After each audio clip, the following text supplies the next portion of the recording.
तालुका education society ही संस्था नक्की कोणाची याबाबत संघर्ष पुन्हा सुरू झालाय। 15 मे रोजी याबाबत धर्मादाय आयुक्तांकडे सुनावणी असल्याचं सांगितलं जातंय।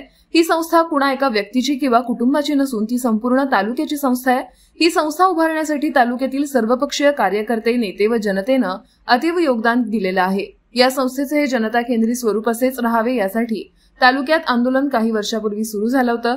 मात्र दूध संघाच्या निवडणुकीत झालेल्या घडामोडींच्या पार्श्वभूमीवर आणि विधानसभा निवडणुकीत तिसरा उमेदवार उभा करून खेळण्यात आलेल्या खेळीच्या पार्श्वभूमीवर हे आंदोलन थंड वासनात गुंडाळून ठेवण्यात आलं असल्याचा आरोप माकप पक्षानं केलाय। संस्थेच्या घटनेत बदल करण्यात आल्यामुळे या संस्थेची मालकी जनतेची न राहता विश्वस्तांची राहील अशी परिस्थिती सध्या निर्माण झाली आहे। माननीय श्री मधुकरराव पिचड साहेब यांच्या निधनानंतर आता या संस्थेच्या मालकीबाबत काय होणार याबाबत चिंता व्यक्त होतीये। वर्तमानपत्रांची कात्रणं पाहता या संस्थेबाबत सुरू झालेल्या आंदोलनाचं नेतृत्व आमदार डॉक्टर किरण लहामटे यांनी केलं होतं असं दिसतंय। त्यांनी हे आंदोलन अर्धवट का सोडलं हा गंभीर प्रश्न आहे। मार्क्सवादी कम्युनिस्ट पक्ष नेहमीच जनतेबरोबर राहिलेला आहे। प्रसंगी राजकीय अधिवेशन सोडून संस्थेसाठी अनेक सर्वपक्षीय कार्यकर्ते बुद्धिजीवी भूमिका घेत आले आहेत। अकोले तालुका एज्युकेशन सोसायटी ही संस्था तालुक्यातील शैक्षणिक क्षेत्रातील अग्रगण्य संस्था असल्यानं ही संस्था जनतेच्या मालकीची राहावी यासाठी सर्व प्रकारचं सहकार्य करण्याची भूमिका मार्क्सवादी कम्युनिस्ट पक्ष घेतोय। संस्थेचे तत्कालीन विश्वस्त श्री मधुकर पिचड साहेब यांनी लेखी स्वरूपात मान्य केल्याप्रमाणे संस्थेच्या घटनेत योग्य ते बदल करून सर्वपक्षीय कार्यकर्त्यांना संस्थेचे सभासदत्व द्यावं व संस्थेला सर्वपक्षीय स्वरूप पुन्हा बहाल करावं अशी मागणी या निमित्तानं पुन्हा एकदा मार्क्सवादी कम्युनिस्ट पक्ष करत आहे। सध्या पिचड परिवारातील 2 सदस्य संस्थेच्या विश्वस्त मंडळात घेण्याच्या हालचाली सुरू असून त्यास अकोलेकरांचा तीव्र विरोध आहे। अकोले तालुका एज्युकेशन सोसायटी कुणाच्या खासगी मालकीची नसून त्यात लहामटे, भांगरे, रूपवते कुटुंबांनी देखील लक्ष घालण्याची मागणी अकोलेकरांकडून केली जाते। माकपच्या डॉक्टर अजित नवले यांनी पाठवलेल्या निवेदनात कॉम्रेड सदाशिव साबळे, एकनाथ मेंगा, नामदेव भांगरे, प्रकाश साबळे, राजाराम गंभीरे, वसंत वाघ, लक्ष्मण घोडे, सुनील बांडे, दत्ता कोंडार, सुमन विरनक, तुळशीराम कातोरे, गणेश ताजणे, संगीता साळवे, हेमलता शेळके, ज्ञानेश्वर काकड यांची नावं आहेत। अकोले टाइम्ससाठी अमोल शिर्के, अकोले यांचा हा रिपोर्ट। जिल्हा सेक्रेटरी या नात्यानं अकोले तालुका एज्युकेशन संस्थेच्या संदर्भात मार्क्सवादी कम्युनिस्ट पक्षाची भूमिका आम्ही या ठिकाणी स्पष्ट करत आहोत।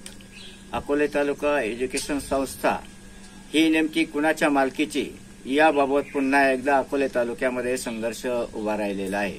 येणाऱ्या 15 मे रोजी धर्मादाय आयुक्तांकडे या संस्थेच्या संदर्भामध्ये पुन्हा एकदा सुनावणी असल्याचे सांगितले जात आहे। अकोले तालुका एज्युकेशन सोसायटी ही कुणाही एका व्यक्तीची किंवा कुटुंबाच्या मालकीची नसून ती संपूर्ण अकोले तालुक्यातील सर्व जनतेच्या मालकीची आहे।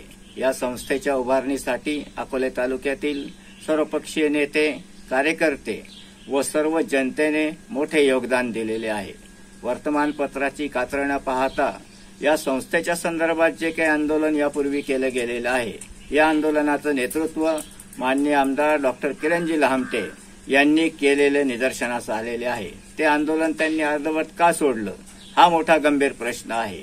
दूध संघाची झालेली निवडणूक, विधानसभेची झालेली निवडणूक आणि त्यानंतर करण्यात आलेले खेळी यानंतर हे आंदोलन पूर्णपणे थांबवण्यात आलं।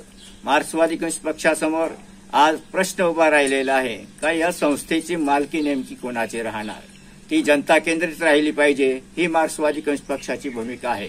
त्यासाठी मार्क्सवादी कम्युनिस्ट पक्षाच्या वतीनं सर्व प्रकारचं सहकार्य करण्याची भूमिका कम्युनिस्ट पार्टीने आज घेतलेली आहे।